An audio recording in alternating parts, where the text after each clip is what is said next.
got that age. They're like 2 weeks into camp over at Ohio State. They had to report last Wednesday, started practice on Thursday. The mentality, like what is your psych like at that point, your psyche, if you will, like 2 weeks into training camp? Well, I mean, think about it now. Luckily, like I guess there's what light at the end of the tunnel. Like there's a game on the horizon. That's what you're at a good point now. I think like 6, 7, 8 days into camp, that's when it's like it seemed it's at its bleakest moment. When you're thinking like, all right, we still have a bunch of these like big time practices before we get to our first game. But like looking back on it now and thinking of it even then, like when camp gets over with, you're like, yeah, this is your body is like you're calloused, you're ready to go. And I think it's absolute necessity to go in there and you got to beat up on each other a little bit. Obviously, we know that, but that's the only way you're going to make your team. Like, but there's I cannot imagine as a coach how tough it would be to manage that, knowing too, hey, we got this monster regular season. Oh, and by the way, we want to go win a bunch of college football playoff games too and make a run at national title again. Like, there's some Schlegel obviously thinks about that as well. Like, finding a way to get the right amount of work in, but also stay healthy. Like, that's a really tough thing. How do you balance like having a huge game off Jump Street like that? Because you got to be ready to go week one. And heck, Ryan's still trying to pick a quarterback and figure that out. And we'll get to that in a minute. But just arriving at that game, knowing that there is no warm up, there is no preseason. You're not playing a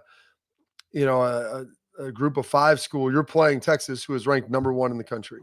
I think it's awesome. I think at least from if you're a coach, it automatically gives like a sense of urgency to the whole training to camp from when it starts, because everyone knows like this is awesome. Like we have a huge opportunity at home when the season starts. We don't have to like ease into it and play a game that a lot of people might not care about. Like the nation, the world is going to be watching. And I think that's the game. Those are the games you want to play in. So I think as far as training camp, yeah, there's still a lot of young guys that are, untested, I guess, but obviously talented. But guess what? So is every other team. So is Texas. So is every other team in the league. Like you don't really know exactly what you have until you get out there week one.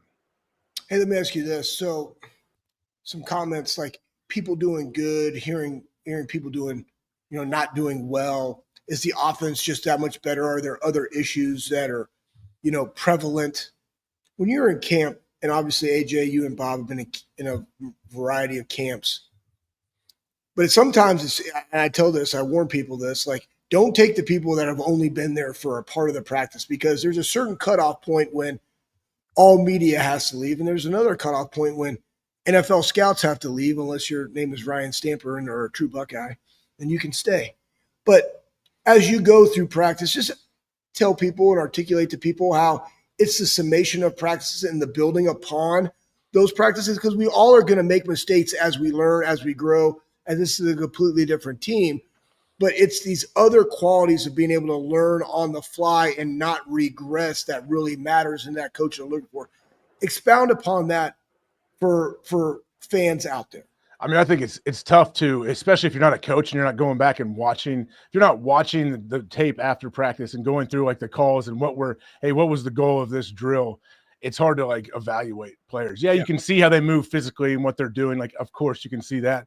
But especially with practice, like I tell third and fourth grade kids I'm coaching, like, hey, that's why it's called practice, bud. Like we're out here to try things. We're out here to try things that hopefully work in the game. Or like I love even coaching little kids, getting like you're teaching them, all right, hey, if you get engaged in the block, if you get your feet driving, like wide base, get your feet going, you'll feel like, oh, even a bigger dude cannot overpower me. I can find a way to hold my own and try to shed him off me. And when you see a kid, couple reps, all of a sudden his feet get stuck and they don't go, and then all of a sudden the next rep they do it and they you see their feet going and they can kind of like a light bulb comes on. And I think just like every little thing like that, if you're willing to go out there and take chances in practice too, like remember, I don't know if you guys remember Richard Sherman when he was on the Niners, he got beat.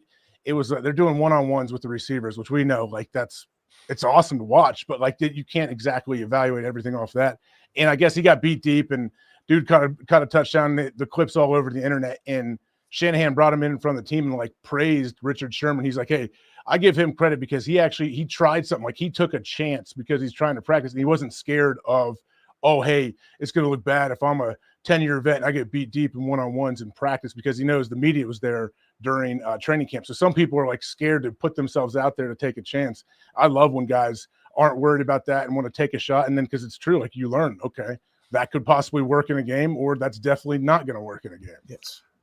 What have you ever been part on AJ? Like, because when you were there, I mean, it kind of went straight from Brett to Aaron. They never really had any competition. You've never been part of like a quarterback competition on a team you've been on, have you? No, no, not really. No, they got Brett retired, and they said, "Boom, Aaron's in here." And then Brett tried to come back, and they said, "Sorry, bud, Aaron's our guy." So sorry, bud, Aaron's our dude. Let me just even ask you this: what was that last year like with Aaron, like kind of emerging, and people could see? What was that, 2007, 8, maybe 2007, 8 in there? Well, he stepped in 2008. That was when he became a starter full time. Okay, so what was that 2007 camp like? I mean, as you could kind of see some flashes from Aaron.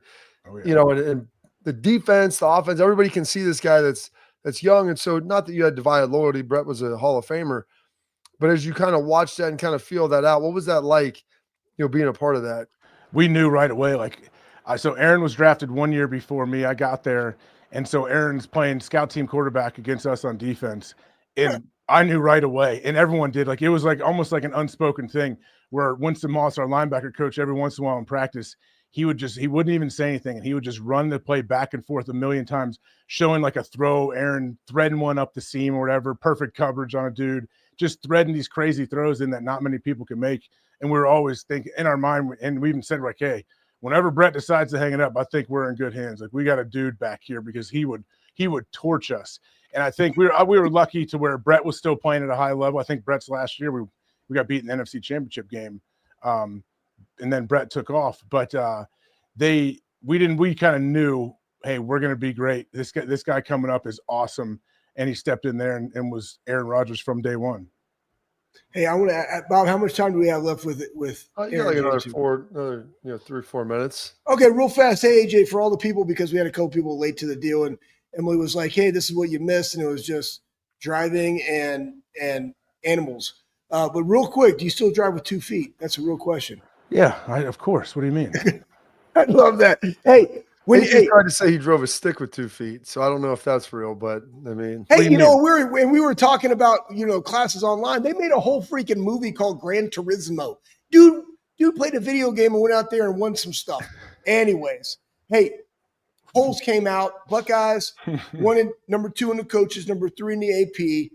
You're looking at the rankings. It's different than in the league, right? And that's kind of where these games, these big matchups, like the league tries to put some big matchups up there to start the season, get it frothy and juicy, but they really don't necessarily matter. They matter, but they don't because it's a 17-game season. So these polls, these rankings, when you played, now that you're analyzing it all the time, how much stock do you put into that? And also, Penn State being 2, jumping over Ohio State in the AP poll. Thoughts on Penn State? Yeah, I mean, preseason polls to me are crazy. Like, I know when I was playing, I never really thought of it. I never really understood. I mean, I get why they do it, but I think the best thing it can do is that if you're number one, if you're not number one and you think you're number one, it puts a great chip on your shoulder and motivates a team. Like, I think it honestly does. And then if for some reason you're number one, then what? Like, a coach probably doesn't want to be preseason number one because his players will feel that and hear that, and people will pump them up and tell them how great they are. I know coaches love when others can keep you motivated, I guess. But I've always said, all right, cool. Where are we when the season ends? When the polls come out, when they actually are ranking the teams off of what they have done, where are we then? That's what I've always thought. But I understand why the polls are out there. And, Penn State, they're making a run to be great. We know that. And that's what's cool now. That's what's exciting too. We don't really know. There's so many teams that we don't really know. There's going to be new quarterbacks, new guys stepping in at all kinds of positions all over the country. So preseason polls, I think, are very tough to actually be accurate right now.